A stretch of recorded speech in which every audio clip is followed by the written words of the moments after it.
अस्सलाम वालेकुम नाज़रीन, सईद बलोच एक नई वीडियो के साथ आपकी खिदमत में हाजिर है। नाज़रीन, सुप्रीम कोर्ट ऑफ पाकिस्तान में साबिक वज़ीर आज़म नवाज़ शरीफ की ताहयात नहली ख़त्म कराने के हवाले से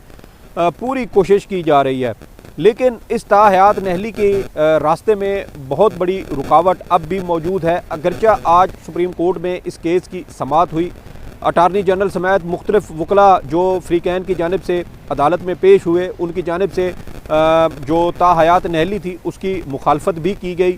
लेकिन उसके बावजूद ताहयात नहली का जो मामला है वो इतनी आसानी से ख़त्म होता हुआ नज़र नहीं आता। आज केस की समाअत जब इख्तिताम पजीर हुई तो उस वक्त चीफ जस्टिस काजी फ़ायज़ ईसा की जानिब से इस केस को जुमेरात के लिए मुलतवी किया गया है, लेकिन जो रुकावट आज भी इस केस में बरकरार है और आज जितने भी दलाइल हुए, वकला की जानिब से जो दलाइल दिए गए, जजेस की जानिब से जो ऑब्जर्वेशन सामने आई, उसके बाद ये कहना गलत नहीं होगा कि नवाज़ शरीफ साहब का की ताहयात नहली ख़त्म करने का जो मामला है वो इतनी आसानी से ख़त्म होता या निमटता हुआ नज़र नहीं आता। वो कौन सी सबसे बड़ी रुकावट है वो भी आपके साथ शेयर करेंगे, लेकिन उससे पहले केस की समाअत के दौरान क्या हुआ, जजेस की जानिब से क्या ऑब्जर्वेशंस दी गई, वकला की जानिब से क्या नुक्ते इख्तियारात जो है वो इख्तियार किए गए। एक तो ये बात है कि वफाकी हुकूमत के वकील अटारनी जनरल ने कहा कि चूँकि PDM हुकूमत ने इलेक्शन एक्ट 2017 में तरमीम करते हुए सेक्शन 232 शामिल किया है और वो वफाक के बनाए हुए कानून के साथ खड़े हैं, लेकिन बड़ी हैरानकुन बात है कि अटारनी जनरल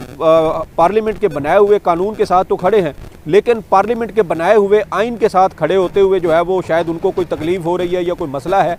जिसकी वजह से वो आइन के साथ खड़े नहीं होते। अटारनी जनरल ने जो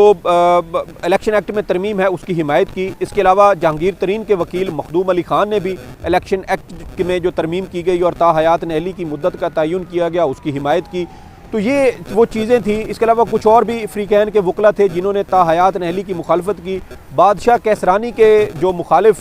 फ़रीक था जिसकी जानिब से दरख्वास्त दायर की गई, उन्होंने भी ताहयात नहली की मुखालफत करते हुए कहा कि अब चूँकि कानून बन चुका है तो फिर वो उस कानून के साथ खड़े होंगे। लेकिन दूसरी जानिब जो सुप्रीम कोर्ट के जज साहबान हैं उनकी जानिब से बड़ी अहम ऑब्जर्वेशंस दी गई। मैं अगर ये कहूँ कि आज अटारनी जनरल समेत जो वकला थे उनकी जानिब से जो दलाइल दिए गए, मेरे ख्याल में वो दलाइल कमज़ोर थे और बेंच की जानिब से जो चीफ जस्टिस काजी फ़ायज़ ईसा और दीगर जो उनके साथ 6 जज साहबान थे उनकी जानिब से जो दलाइल दिए गए वो ज़्यादा तगड़े और मजबूत थे। चीफ जस्टिस काजी फ़ायज़ ईसा ने अपने दलाइल में जो मज़हब का टच था वो भी दिया, मजहबी टच देने की भी पूरी कोशिश की। मज़हब के साथ वो मुख्तलिफ अपने दलाइल या अपने जो ऑब्जर्वेशंस हैं वो उसके साथ जोड़ते रहे। मिसाल के तौर पे उन्होंने कहा कि जब किसी शख्स को सज़ा हो जाती है तो वो कुछ साल के बाद वो स्कॉलर बन जाता है, वो तब्दील हो जाता है, मतलब जैसे अल्लाह लोगों के दिल फेर देता है और वो फलाह की तरफ आ जाते हैं, नेकी की तरफ आ जाते हैं। तो इस तरह जो अगर कोई शख्स गलत डिक्लेरेशन दे तो फिर उसकी भी बेहतरी की गुंजाइश मौजूद है। फिर उन्होंने साथ ये भी कहा कि आर्टिकल 62(1)(f) के तहत जो क्राइटेरिया सेट किया गया है कि जो रुकन पार्लियामेंट हो वो असराफ़ करने वाला ना हो, लेकिन हम अपने घरों में पानी का इसराफ़ करते हैं,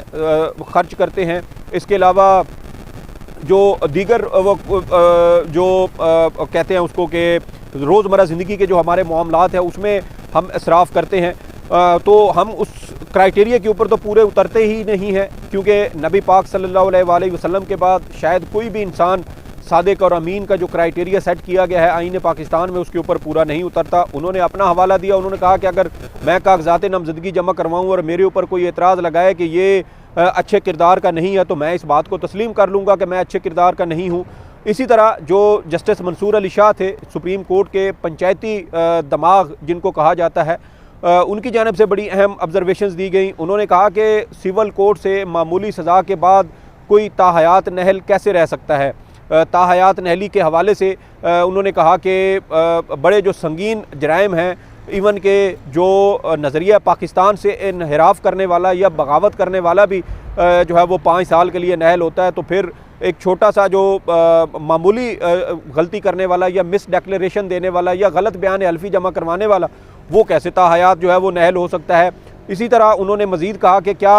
आईन पाकिस्तान में, चूँकि अब ये सारी चीज़ें वाइंड अप जो होती हुई नज़र आ रही हैं वो एक उस नुक्ते की तरफ बढ़ रही हैं जिसका जिक्र मैं आपके साथ शेयर अब से थोड़ी देर के बाद आपके साथ वो शेयर करता हूँ। लेकिन उससे पहले जस्टिस मंसूर अली शाह साहब ने जो एक और ऑब्जर्वेशन दी कानून साजी या आइन में तरमीम के हवाले से, तो उन्होंने कहा कि क्या सादा कानून साजी के ज़रिए आइन में तरमीम की जा सकती है या कोई ज़ैली कानून साजी करके आइन में तरमीम के बराबर जो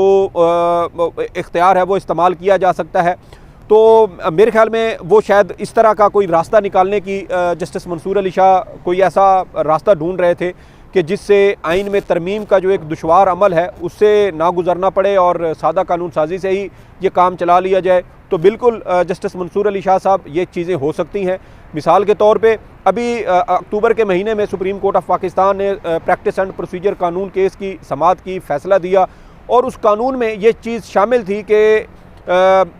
सादा कानून साजी के ज़रिए जो मुतासरा फ़रीक होंगे वो अपील का हक़ इस्तेमाल कर सकेंगे। और अपील के हक़ में ये होता है कि केस दोबारा ज़ीरो से शुरू सुना जाएगा, तमाम जो कार्रवाई है वो ज़ीरो से शुरू होगी। जबकि दूसरी जानिब आईन पाकिस्तान में सिर्फ नज़र सानी का जिक्र है, उसमें अपील का जिक्र नहीं है और नज़र सानी का स्कोप बहुत महदूद होता है। नज़र सानी सूरत में हो सकती है कि अगर अदालती फ़ैसले में कोई गलती, कोई खामी, कोई नुक्स मौजूद हो तो फिर उस सूरत में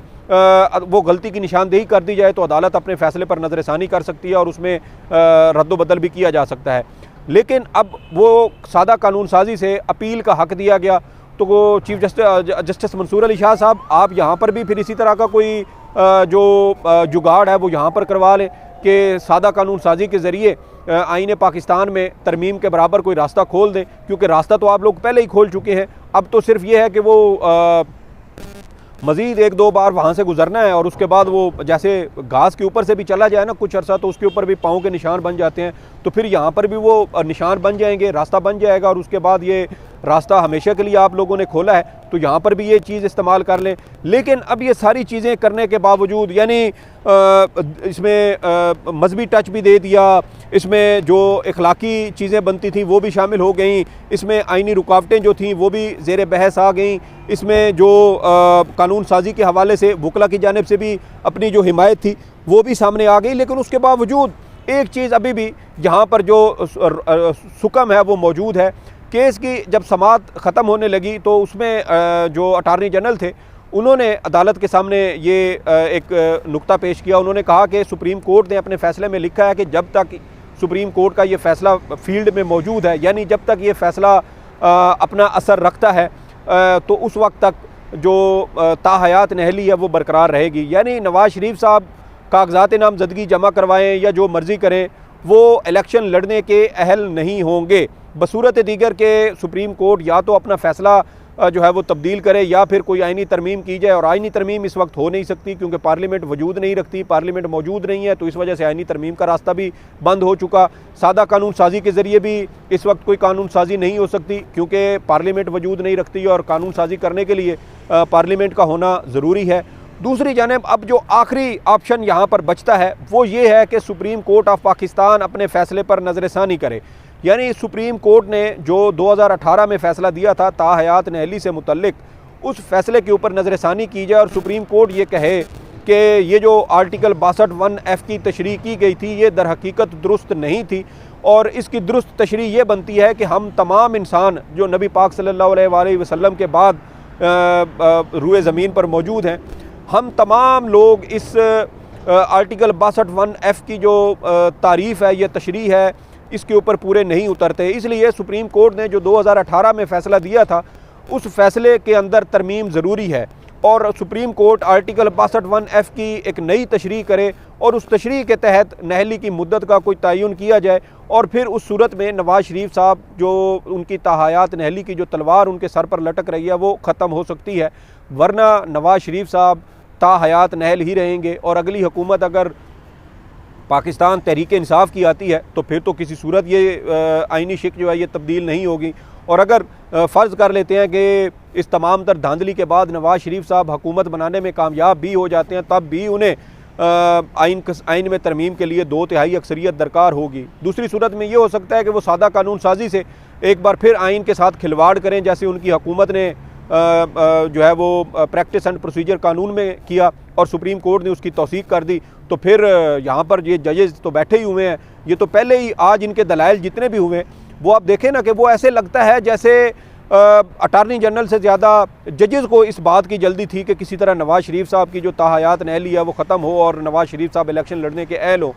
और ये सारी फुर्तियाँ, ये सारा कुछ करने के बावजूद आखिर में चीफ जस्टिस काजी फ़ायज़ ईसा साहब कहते हैं कि हम मीडिया और सोशल मीडिया को कंट्रोल नहीं कर सकते, लेकिन हम ये केस किसी सियासी जमात को फ़ायदा पहुँचाने के लिए नहीं सुन रहे। और उन्होंने साथ ये भी कहा कि हम इस केस को 11 जनवरी तक मुकम्मल करेंगे। तो चीफ जस्टिस साहब 11 जनवरी तक ऐसी आपको कौन सी जल्दी है कि आप इस केस को 11 जनवरी तक ख़त्म करना चाहते हैं? मैं आपको उस हवाले से बताता हूं कि कौन सी ऐसी जल्दी है जिसकी वजह से चीफ जस्टिस काजी फ़ायज़ ईसा साहब हर सूरत इस केस को 11 जनवरी तक ख़त्म करना चाहते हैं। आपको मालूम है कि इस वक्त पाकिस्तान के अंदर इलेक्शन शेड्यूल के तहत जो रिटर्निंग अफसरान के एतराज़ात हैं उसके ख़िलाफ़ अपीलों पर जो कार्रवाई है वो जारी है। जो लोग हैं वो एतराज़ात के ख़िलाफ़ अपीलें इलेक्शन ट्रिब्यूनल्स के सामने दायर कर रहे हैं और उसका जो ये मरहला है ये 10 जनवरी तक हर सूरत मुकम्मल होना है। यानी 10 जनवरी को इलेक्शन ट्रिब्यूनल अब तमाम उम्मीदवारों के जो अपीलें होंगी एतराज़ात के ख़िलाफ़ वो निपटाएंगे और उसके बाद इसके हवाले से जो इलेक्शन कमीशन है वो 11 जनवरी को उम्मीदवारों की नज़रसानी शुदा फ़हरिस्त जारी करेगा। तो अब चीफ जस्टिस साहब, अगर आप किसी सियासी जमात को फ़ायदा देने के लिए ये सब नहीं कर रहे तो फिर ये मामला इलेक्शन से पहले उठाने की ऐसी कौन सी जो है वो अखीर आ गई थी, कोई ऐसी जल्दी थी कि आपने हर सूरत इसको इलेक्शन से पहले इसको सुनना था? और फिर 11 जनवरी उस तारीख को ही इसका फ़ैसला क्यों करना ज़रूरी है जब इलेक्शन कमीशन की जानिब से उम्मीदवारों की नज़रसानी शुदा फ़हरिस्तें जारी की जाएंगी? और आप देखें कि नवाज़ शरीफ साहब के कागज़ात नामज़दगी मंजूर हो चुके हैं और उसके लिए उनके इलेक्शन में हिस्सा लेने के लिए ये ज़रूरी है कि सुप्रीम कोर्ट 10 या 11 जनवरी तक अपना फ़ैसला जारी करे ताकि इलेक्शन कमीशन ऑफ पाकिस्तान उस हिसाब से नवाज़ शरीफ का नाम भी उन जो नज़रसानी शुदा फ़हरिस्तें हैं उनके अंदर शामिल कर सके। और देखें कि आप चीफ जस्टिस साहब आप वजाहतें भी देते हैं, लेकिन आपका कंडक्ट ऐसा है कि आप केस की समाअत के दौरान वाज़े तौर पर एक सियासी जमात के रहनुमा के लिए उनके रास्ते में जो कांटे बिछे हुए हैं या पड़े हुए हैं, आप वो कांटे चुनते हुए नज़र आते हैं। साथ साथ आप ये भी कोशिश करते हैं कि आपकी गैर जानिबदारी के ऊपर कोई हर्फ भी ना आए। फिर आप साथ साथ वजाहतें भी देते हैं, फिर आप साथ साथ ये भी कहते हैं कि हमने 11 जनवरी तक ही इस केस को सुनना है। तो चीफ जस्टिस साहब 11 जनवरी को तो फिर इलेक्शन कमीशन ने नज़रसानी शुदा फ़हरिस्तें ही जारी करनी है। तो फिर इसका मतलब ये है कि आप उन नज़रसानी शुदा फ़हरिस्तों से पहले इस केस को इसलिए निपटाना चाहते हैं ताकि उन नज़रसानी शुदा फ़हरिस्तों में नवाज़ शरीफ साहब का नाम भी शामिल हो जाए। तो बहरहाल देखना यह है कि अब जुमेरात को जब इस केस की समाअत होगी तो क्या रास्ता दरमियान से निकलता है। लेकिन मेरी अपनी जो राय है वो ये है कि सुप्रीम कोर्ट को मेरे ख्याल में घूम फिर के अपने उस फैसले की दोबारा तशरीह करनी पड़ेगी, आर्टिकल 62(1)(f) की दोबारा तशरीह करनी पड़ेगी और ये कहना पड़ेगा कि हम बतौर इंसान आर्टिकल 62(1)(f) की जो तारीफ़ की गई है आईन पाकिस्तान में उसके ऊपर नहीं उतरते और हम गलतियों और ख़ामियों से गुनाहों से भरपूर लोग हैं। तो इसलिए सुप्रीम कोर्ट आर्टिकल 62(1)(f) की कोई नई तारीफ़ करेगी और उसके तहत नवाज़ शरीफ साहब को भी इलेक्शन लड़ने के लिए अहल करार दिया जाएगा। जुमेरात को इस केस की मज़ीद समाअत होगी। इस हवाले से जो भी अपडेट्स होंगी वो भी आपके साथ शेयर करेंगे। इस वीडियो के बारे में आपकी जो भी आ रहा हो फीडबैक ज़रूर दीजिएगा। सईद बलोच को इजाज़त दें। अल्लाह हाफ़िज़।